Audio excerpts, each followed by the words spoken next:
Hello, guys. Yes, I am shirtless again. It's the same night.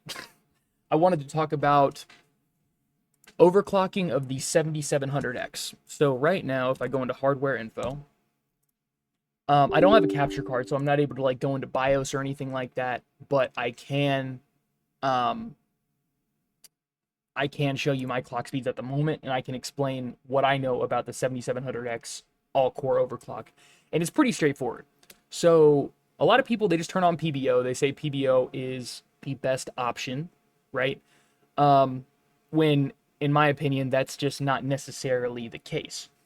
So my main problem with PBO is that your cores are constantly fluctuating, right? Like if you're in game and you're watching your CPU megahertz, it could say that you're at 5500 megahertz, and it will report that, but only one or two cores is really at 5500 megahertz, while the other cores are going all freaking cattywampus, dropping down to 4500 megahertz, going up, this and that. And that can affect frame times. That can affect 1% lows. That can affect a whole, like just your general gaming experience. Not necessarily that it would be a like gigantic difference, right? But the whole point of like overclocking is getting the best possible performance out of your system. That means good 1% lows, good 0.1% lows, and good FPS on average. And if your CPU is fluctuating, mega, especially if it's a game that uses multiple cores, right? Like if you're in a game that uses 6 cores, let's just say, and you have an 8-core CPU, and let's say 2 or 3 of those 6 cores drop down to 4,500 megahertz over, you know, the course of you playing the game. What do you think is going to happen, right? Either you're just not going to get the performance that you could have gotten if your cores were locked to say 5,400 megahertz, all core, um, or you might have slightly worse 1% lows, 0.1% lows. Not that it would, like I said, not that it would be a huge difference. Most people probably wouldn't even notice it, but this is about optimization, right? Like it really just comes down to that. So for my setup, right now, I don't run 5,000. That's, a pretty low clock for a 7700X. But for whatever reason, these CPUs, they do pretty high speeds at a low voltage of around. If you watch ancient gameplays, he's more of like an AMD focused YouTuber. He does focus.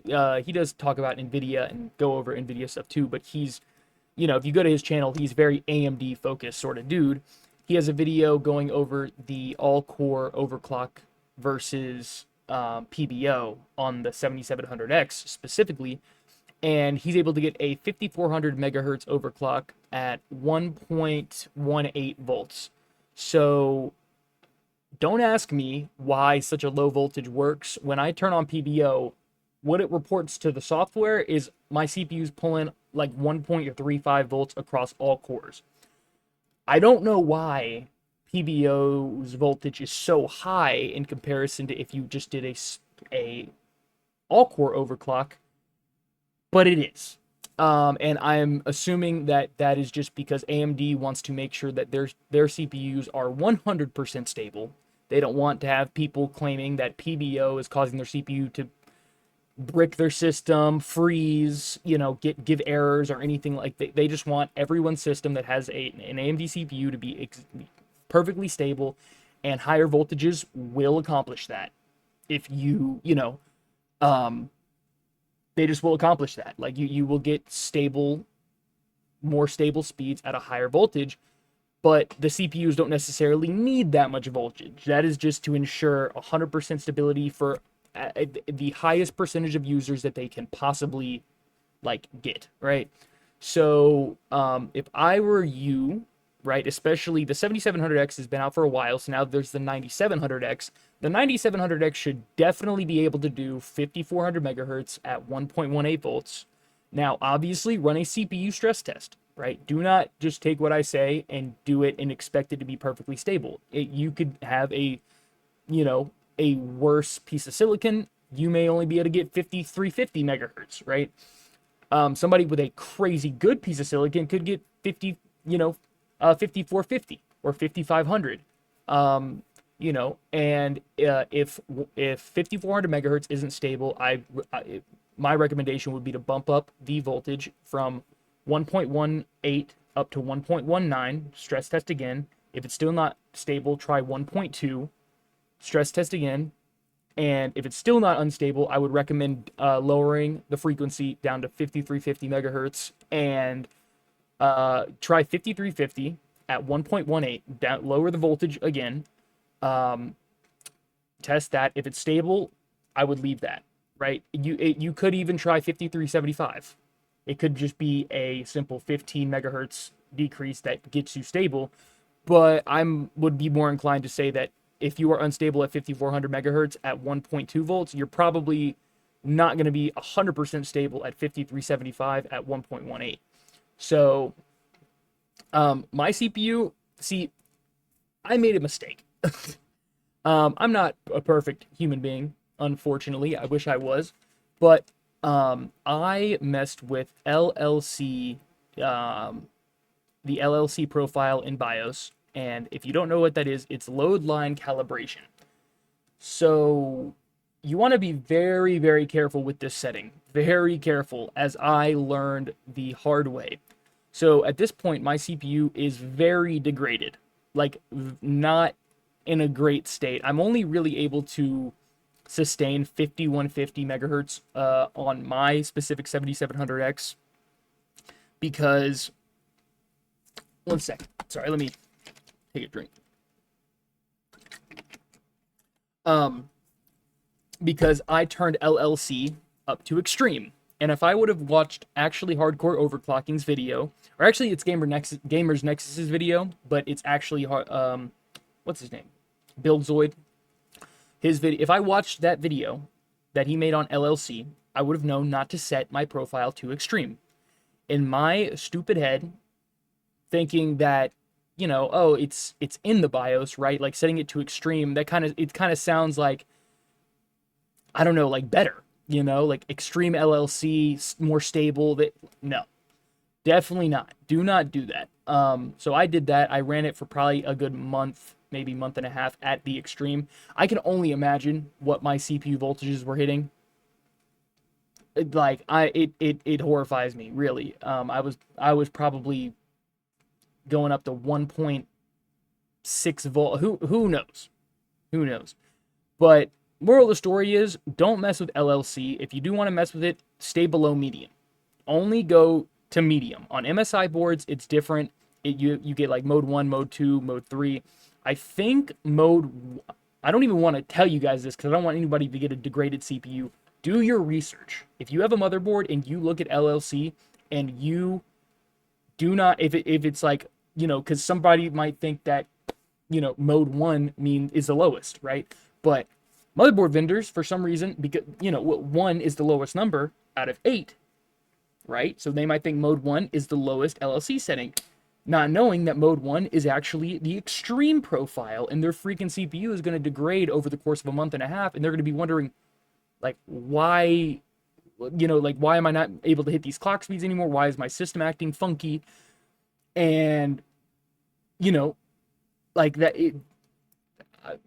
If you don't know what LLC is and you see the way that it like is laid out, especially in Gigabyte BIOS, it goes from low, medium, high, turbo, extreme. And in my head, as a quote unquote gamer, right, overclocker, turbo and extreme, that sounds very enticing, right? Like that sounds good.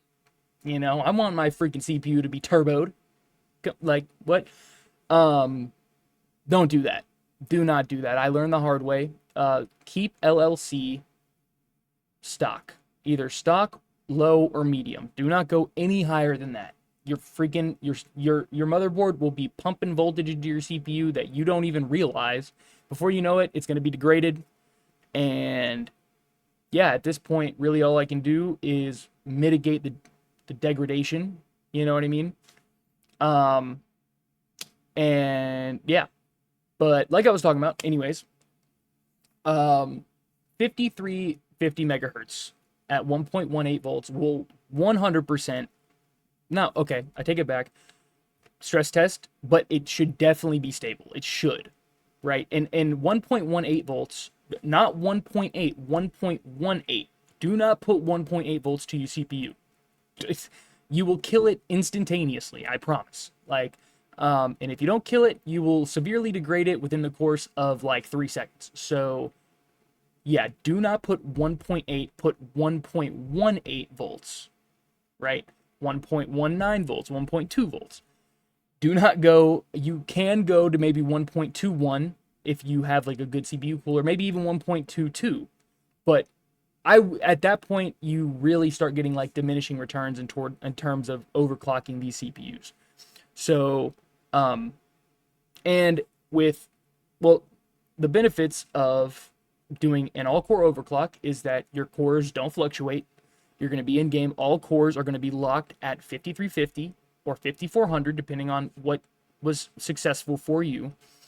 And so you're not going to be getting, you're not going to be getting your 1% lows are going to be higher for sure. Now your maximum, your absolute highest FPS could in a couple games might be a couple FPS lower, but I doubt it. The difference between like 5350 or 5500 or 50, yeah, the difference between 5500 and 5400 megahertz is like 3%. So you more than like, especially in a GPU limited scenario or CPU, I'm getting confused here in my head. In GPU limited scenarios, if you're at like 1440p, like running at 5500 is not going to help your scenario. So, and not to mention that with an all-core overclock at 5350, 1.18 volts is going to have lower temperatures. You're probably going to have a generally faster system because your cores are locked. Now, there are like, I do want to do a little more research into effective clocks because right now it's like, it does fluctuate. But from my understanding is that cores are locked at their frequency, especially when the computer realizes that there is like a heavy load put on the CPU. So you will have, like I said, better 1% lows, 0.1% lows, which is where the gaming experience is the best, right? People look at averages. You want to look at 0.1 and 1% because that's where stuttering, hitching, where the game doesn't feel smooth. Everyone wants their game to feel very smooth, right? I would rather have a 75 FPS, right, average with great 1% lows, maybe in like the 60s or something, versus a 100 FPS experience where the lows are dropping down to 30 or 40, where it feels hitchy. It doesn't feel like a smooth experience. So and not to mention you get lower temperatures. You're not going to get, more than likely, you're not going to get 5500 megahertz all core stable all of the time. But you are going to get way lower temps, a CPU that lasts longer, and an all core overclock, which to me, it's like good old reliable. You know what I mean? Everyone likes to say PBO2 is better. It's kind of, that's kind of up to your own opinion, I guess. But I guess it just depends on whether or not you prefer averages, like by a couple of FPS, or 0.1 or 1% lows.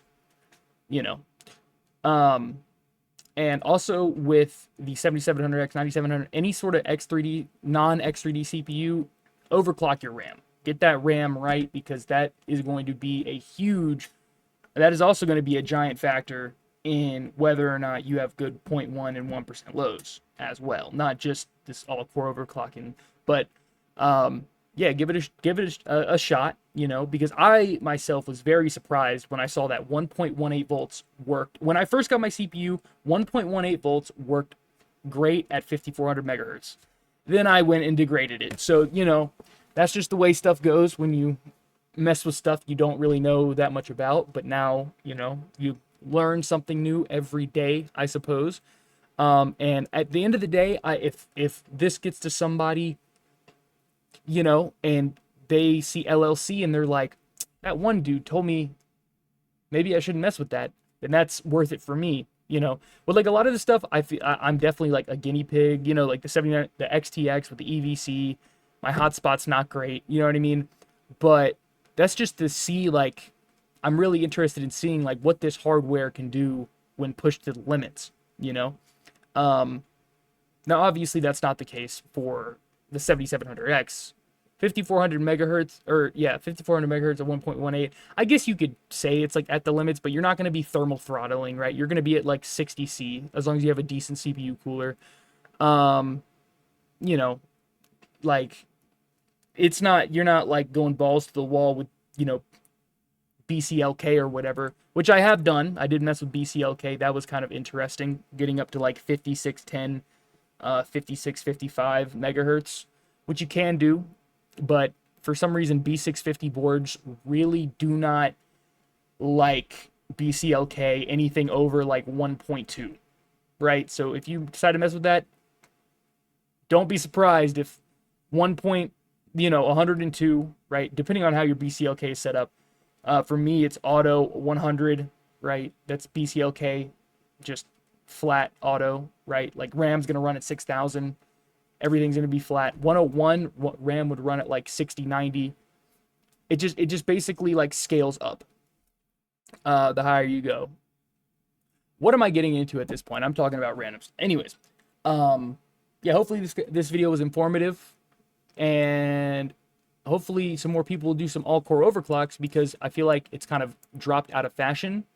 And I on YouTube, I don't see any videos, on all-core overclocking the 7700X, except for the ancient gameplays. That is the only video that I have seen explaining how to do that. So, you know, let me know if it worked for you. It should. I see no reason why it wouldn't. But yeah, definitely give it a shot. Definitely stress test it. Do not just assume, just because your system boots does not mean that everything's stable. So definitely stress test the CPU with something like OCCT. If I were you guys, I would look up OCCT, and right over here, click on the link, click download, right? And then click I understand, download, and then run the CPU stress test. Boom. You guys should be golden. As long as you don't throw any errors, you're good. If you do throw errors, lower the frequency. You know, if you don't want to lower frequency, maybe raise the voltage a little bit to 1.19, see if that's stable. So, yeah. Thank you guys for watching. See ya.